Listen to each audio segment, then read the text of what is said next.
दोस्तों नमस्कार, मैं कमलेश कुमार @कमलेश 1230 में आपका स्वागत है। दोस्तों हमारी नज़रें बराबर एसबीआई और सुप्रीम कोर्ट के फैसले पर बनी हुई है। हम आपको ले चलते हैं एसबीआई और सुप्रीम कोर्ट के बीच में। सुप्रीम कोर्ट का आदेश हुआ है कि एसबीआई कल तक किसी भी हालत में इलेक्ट्रॉन बॉन्ड का डेटा चुनाव से संबंधित सुप्रीम कोर्ट को सौंपे। इलेक्ट्रॉल बॉन्ड की जानकारी देने से जुड़े केस में state bank of India SBI की याचिका पर सोमवार को सुप्रीम कोर्ट ने लगभग 40 मिनट के अपने फैसले में एसबीआई को फैसला सुनाया। एसबीआई ने कोर्ट से कहा, बॉन्ड से जुड़ी जानकारी देने से हमें कोई दिक्कत नहीं है, लेकिन इसके लिए कुछ समय चाहिए। इस पर सीजीआई डीवाई चंद्रचूड़ ने पूछा, पिछली सुनवाई 15 फरवरी से अब तक 26 दिन में आपने क्या किया। करीब 40 मिनट की सुनवाई के बाद सुप्रीम कोर्ट की 5 जजों की संविधान पीठ ने फैसला सुनाते हुए कहा, एसबीआई 12 मार्च तक सारी जानकारी का खुलासा करे और इलेक्शन कमीशन सारी जानकारी को इकट्ठा करके 15 मार्च शाम 5 बजे तक इसे वेबसाइट पर पब्लिश करे। दरअसल सुप्रीम कोर्ट की 5 जजों की संविधान पीठ ने 15 फरवरी को इलेक्टोरल बॉन्ड की बिक्री पर रोक लगा दी थी। आपको पता है कि दूसरी सुनवाई जब हुई थी 15 फरवरी को, तभी से इलेक्टोरल बॉन्ड पर सुप्रीम कोर्ट ने रोक लगा दी थी कि अब कोई इलेक्टोरल बॉन्ड नहीं खरीद सकता।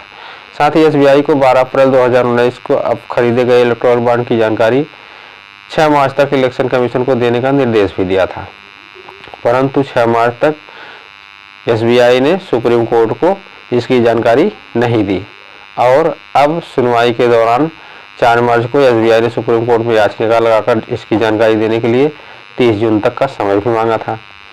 परंतु इसके अलावा court association for democratic reforms ADR की उस याचिका पर भी सुनवाई की, जिसमें 6 मार्च तक जानकारी देने पर एसबीआई के खिलाफ अवमानना का केस चलाने की मांग की गई थी।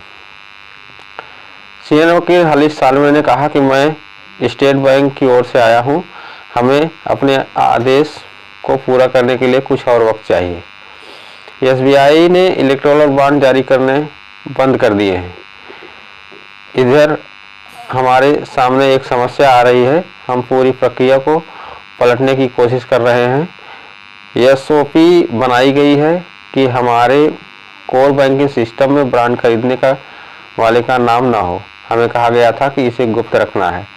सीजीआई चंद्रचूड़ साहब ने कहा, आपकी एप्लीकेशन देखिए, आप कह रहे हैं कि डोनर की डिटेल संबंधित ब्रांच की सीलबंद लिफाफे में होती है। ऐसे सभी सील कवर डिपॉजिट मुंबई मुख्य शाखा में भेज दिए जाते हैं और दूसरी तरफ 29 अधिकृत बैंकों में डोनेशनल हासिल कर सकते हैं।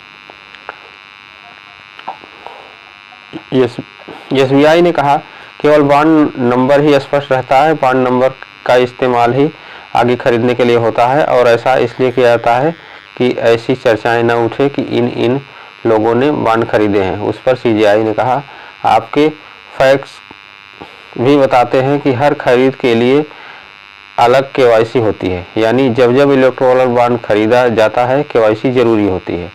इस पर जस्टिस खन्ना ने कहा कि आप कहते हैं कि सारी जानकारी एक सीलबंद लिफाफे में है, आपको सिर्फ लिफाफा खोलना है और जानकारी दे देनी है। इस पर एसबीआई ने कहा, मेरे पास यह पूरी जानकारी है कि बॉन्ड किसने खरीदे हैं और यह एक जगह है। एक और जानकारी है कि किस राजनीतिक दल ने बॉन्ड कैश किया है, यह कोई समस्या नहीं है। हमने 15 फरवरी को फैसला दिया था, आज यह नहीं चाहिए थी, यह सीजीआई ने कहा। इस पर एसबीआई ने कहा, हम एफिडेविट दे सकते हैं, लेकिन हम आपको नंबर्स की जानकारी देने में की जल्दबाजी में गलती नहीं कर सकते, यही समस्या है। इस पर जस्टिस खन्ना ने कहा, आप कह रहे हैं कि डोनर और किस पार्टी को डोनेशन दिया गया है, ये जानकारी आप दे सकते हैं। आपकी समस्या सिर्फ दोनों जानकारियों का मिलान करना है। 26 दिन बीत गए, कुछ तो हुआ होगा, ये भी बता दीजिए। जो हुआ है हमें वही सौंप दीजिए, जस्टिस खन्ना ने कहा। कुल मिला जुला करके एसबीआई पूर्ण रूप से फंस चुकी है सुप्रीम कोर्ट में। सुप्रीम कोर्ट ने अगले 24 घंटे की मोहलत दी है किसी भी हालत में 12 मार्च तक SBI को कहा है कि आप डेटा की जानकारी हमको दीजिए। उधर इलेक्शन कमीशन को भी आदेश दिया है कि आप इनसे डेटा ले करके 15 मार्च शाम 5 बजे तक इसको अपनी वेबसाइट पर सार्वजनिक कर दीजिए। कुल मिलाकर के अभी तक सरकार के चुनावी चंदे को छिपाने के लिए SBI state bank of India हिला हवाली कर रहा है सुप्रीम कोर्ट में। अब आगे देखते हैं सुप्रीम कोर्ट क्या कहता है। सुप्रीम कोर्ट ने ये भी कहा कि अगर 12 मार्च तक आपने हमें पूर्ण रूप से डेटा नहीं दिया तो हम आपके ऊपर अवमानना का केस दर्ज करा सकते हैं। केंद्र सरकार की तरफ से एक बड़ी खबर आ रही है जो CAA को लेकर के है। नागरिकता संशोधन अधिनियम CAA नियमों की अधिसूचना आज जारी हो गई है। केंद्रीय गृह मंत्रालय द्वारा CAA के नियमों को लेकर अधिसूचना आज शाम 6 बजे जारी की गई है। लोकसभा चुनाव की घोषणा से पहले नागरिक संशोधन बिल या नागरिक संशोधन अधिनियम CAA नियमों की अधिसूचना जारी होना केंद्र सरकार का बड़ा फैसला है। CAA की नियमावली और ऑनलाइन पोर्टल तैयार कर दिए गए हैं। नागरिकता संशोधन अधिनियम CAA नागरिक की अधिसूचना आज सोमवार को जारी हो गई है। केंद्रीय गृह मंत्रालय द्वारा सोमवार को शाम 6 बजे CAA के नियमों को लेकर अधिसूचना जारी की गई है। लोकसभा चुनाव की घोषणा से पहले नागरिकता संशोधन अधिनियम CAA नियमों की अधिसूचना जारी होना केंद्र सरकार का प्रयोग है। बता दें कि आने वाले कुछ दिनों में आगामी लोकसभा चुनाव की तारीखों का ऐलान हो सकता है। ऐसे में केंद्र सरकार द्वारा देश में नागरिक संशोधन कानून के लिए अधिसूचना जारी करना एक मास्टर स्ट्रोक साबित हो सकता है। नोटिफिकेशन जारी होने के बाद देश में नागरिकता संशोधन कानून यानी CAA लागू हो सकता है। अभी इसका सस्पेंस बना हुआ है। CAA नियम जारी होने के बाद जो लोग बांग्लादेश, पाकिस्तान और अफगानिस्तान से 31 दिसंबर 2014 तक भारत में आए थे, उन्हें केवल उन्हें ही केंद्र सरकार द्वारा भारतीय राष्ट्रीयता दी जाएगी। CAA में 6 गैर मुस्लिम समुदायों हिंदू, सिख, ईसाई, जैन, बौद्ध और पारसी शामिल हैं। इन्हें केवल भारतीय नागरिकता तब ही मिल सकती है जब इन्होंने 31 दिसंबर 2014 को या उससे पहले भारत में शरण ली हो। हाल ही में केंद्रीय गृह मंत्री अमित शाह ने कहा था कि CAA का कार्यान्वयन कोई नहीं रोक सकता क्योंकि यह देश का कानून है। वहीं पश्चिम बंगाल की मुख्यमंत्री ममता बनर्जी ने इसे लेकर केंद्र पर लोगों को गुमराह करने का आरोप लगाया है। केंद्र द्वारा आज CAA नियमों की अधिसूचना जारी होने की संभावना को लेकर पश्चिम बंगाल की मुख्यमंत्री श्री ममता बनर्जी ने कहा कि पहले मुझे नियमों को देखने दीजिए। अधिसूचना अभी तक जारी नहीं की गई है।